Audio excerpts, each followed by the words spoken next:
What's going on, guys? Just wanted to drop a quick video to show you what we've been streaming on Twitch this week. I think this is a really awesome, highly underrated build right here, and I can't wait to show it off. If this is your first time on the channel, hit that subscribe button and let's dive into this.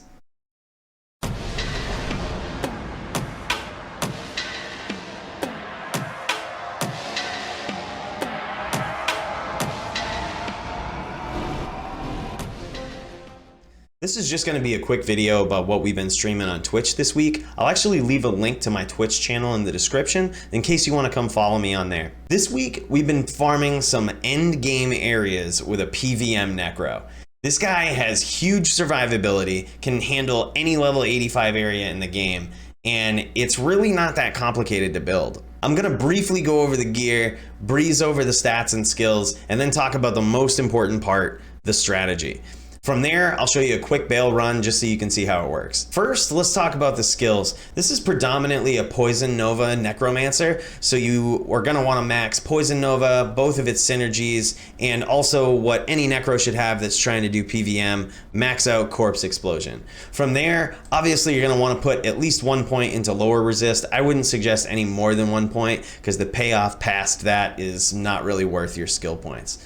There is also a slight focus with this build on summoning spells, and there's a good reason for that. The summons, such as your Golem or your revives, actually protect you from ranged attacks, from souls, from archers, or really any other ranged PvM character. So I would suggest putting 1 point into all summoning spells. Just one.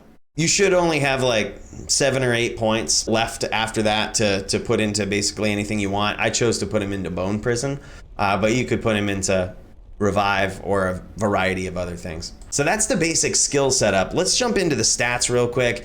Just enough strength to wear your gear. I actually put a lot more into dexterity than most players do. I like to have a setup in the stash that's good for max block. We like to duel on this channel. I'm a dueler at heart. I like to have characters that have max block. Whatever your preference, rest of your points, dump them into vitality. And look at the inventory. Like, there's literally not much here. Like, there probably doesn't even need to be this stuff here, to be completely honest. Like, you could almost have an empty inventory with the exception of Torch and Annihilus. It doesn't need a lot of support from the inventory. Just the skills alone and these very basic cookie cutter items that we'll go over here in a second are gonna be good enough.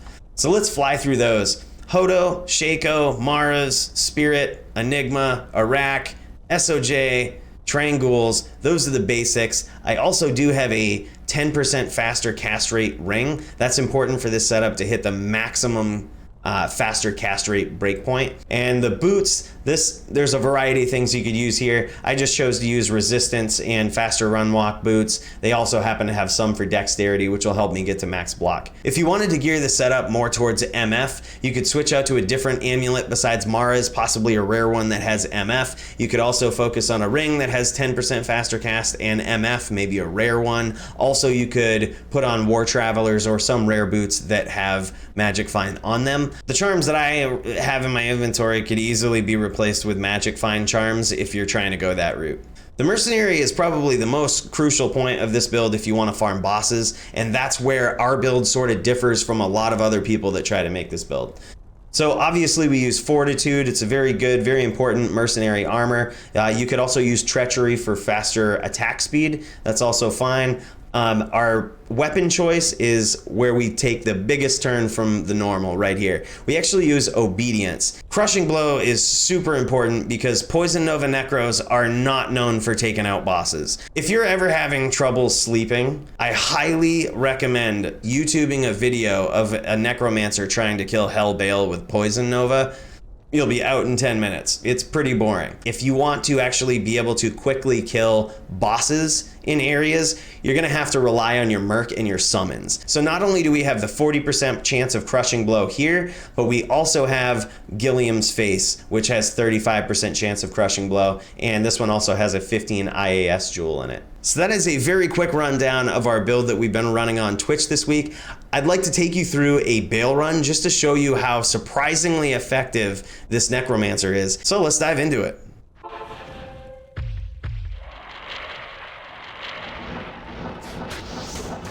So this Bale run is uncut. I've added a timer at the bottom so you can actually see how long an average run will take. For time's sake, I'm just flying past these monsters, but this Necro can easily farm the Worldstone Keep, a level 85 area, with ease. And you'll notice that the main strategy here is to cast lower resist on a group of enemies, cast Poison Nova to kill some of them, and then explode the corpses. This strategy will work for just about any monster group in the game. In rare cases where you run into poison immune monsters and lower resist doesn't break their immunity, your Merc or summons will take out one monster in the group, and that should be enough to corpse explode the rest.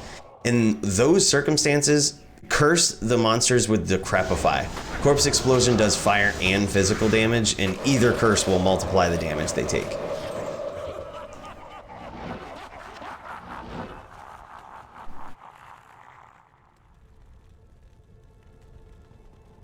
So on Bale Wave 3 here, we actually use Revive on the corpses. Council members are a decent monster to have on your team, and they prove to be great distractions for Bale when we get there. Just allows them to focus on these guys instead of your mercenary. And although you don't need revives for this build, they definitely have value.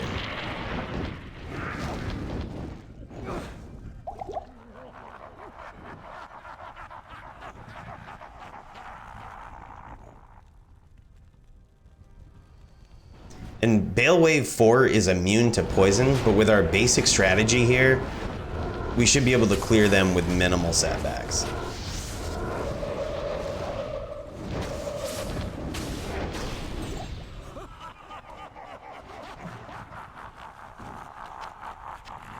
Bale Wave 5 trolled me here and spawned the absolute worst case scenario.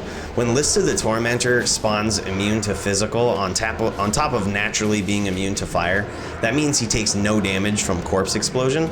So in this case, we just Decrepify him and just try to hit him with as many CEs as possible, and then let our Poison Nova and Merc just take him out. Even with this part being a little slow, our time on this Bale run is still not bad. When we arrive at Bale, this is where our Merc strategy comes into play. We're gonna roll up on him and cast Decrepify, and that's not only to just weaken his physical resistance, but also to keep him pinned down and unable to teleport. From there, the crushing blow from our Merc works his life down a lot faster than Poison Nova would, but we still cast it on him just to kind of keep a constant flow of damage.